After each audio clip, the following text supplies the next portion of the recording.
bendiga, líder. Te saluda como siempre tu hermano y amigo Eleazar Félix. Te doy la bienvenida a este espacio donde estamos hablando de liderazgo cristiano.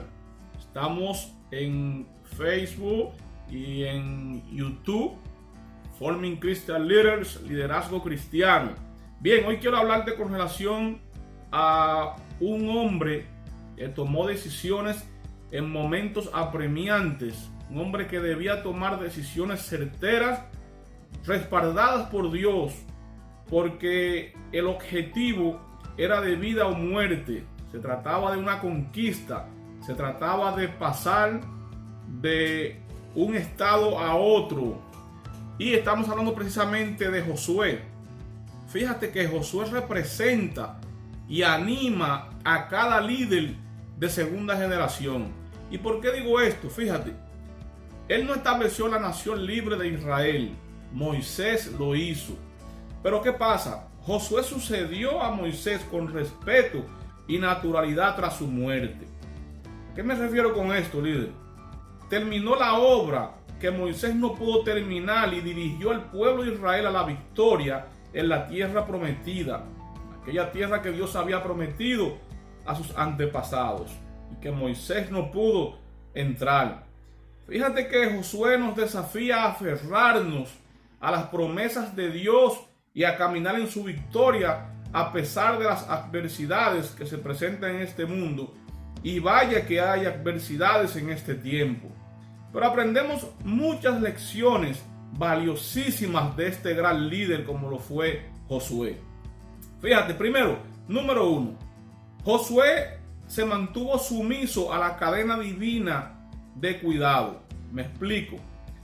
Nunca intentó desplazar el liderazgo de Moisés.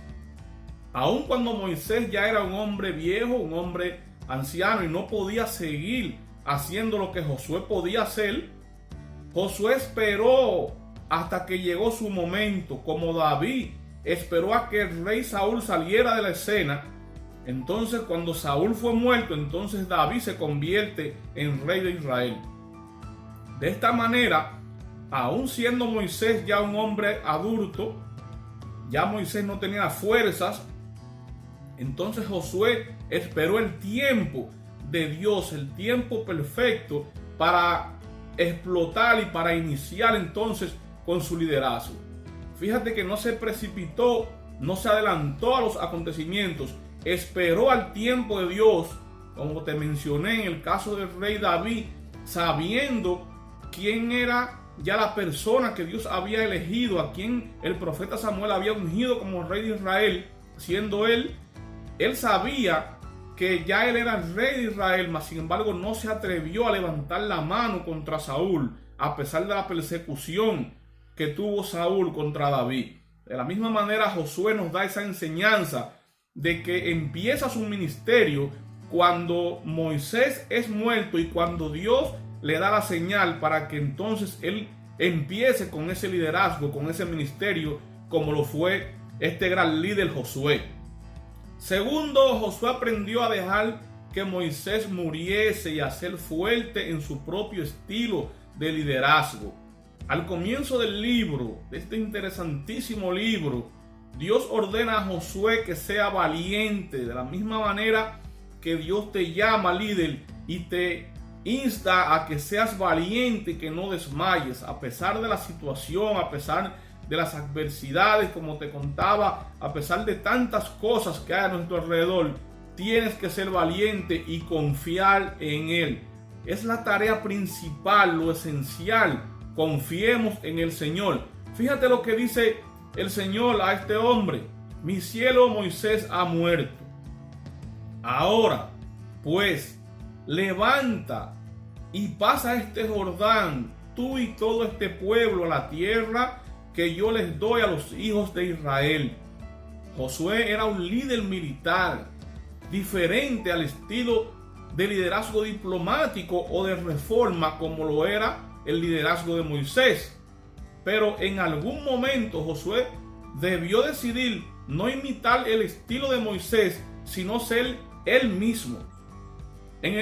Fíjate, líder, el momento no podía haber sido más propicio. Josué entró en el liderazgo en una etapa en la que Israel necesitaba un liderazgo militar, no diplomático.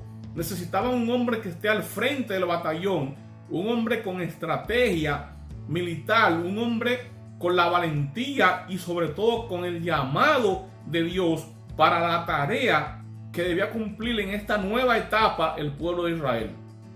Tercero, como líder Josué hizo lo que era necesario, practicaba la ley de la victoria, tanto como cualquiera en su época, quizás tanto como cualquiera descrito en la Biblia. Su estilo de liderazgo sensato lo llevó a pagar el precio que parecía necesario para realizar el trabajo. Asumió riesgos valientemente, líder. Este hombre asumió la responsabilidad, asumió el riesgo de ir a la batalla. A menudo cuestionaba al pueblo, fíjate, le hacía preguntas, le decía: ¿hasta cuándo seréis negligentes para venir a poseer la tierra que os ha dado Jehová, el Dios de nuestros padres? Josué tenía una clara percepción de lo que Dios le había entregado, de lo que Dios le había prometido al pueblo de Israel. Simplemente no podía entender por qué dudaban, por qué sencillamente no tomaban la tierra que Dios les había prometido. Este libro trata de Israel avanzando y asentándose en la tierra prometida, aunque los israelitas tardaron muchos años y 21 capítulos completos, ¿verdad?, en hacerlo. Finalmente poseyeron toda la tierra que Dios les había prometido, que Dios les había dado, y Josué asumió el mando durante todo este tiempo. Líder, sigamos el ejemplo de Josué. Dios te bendiga y nos vemos en el próximo video. Bye.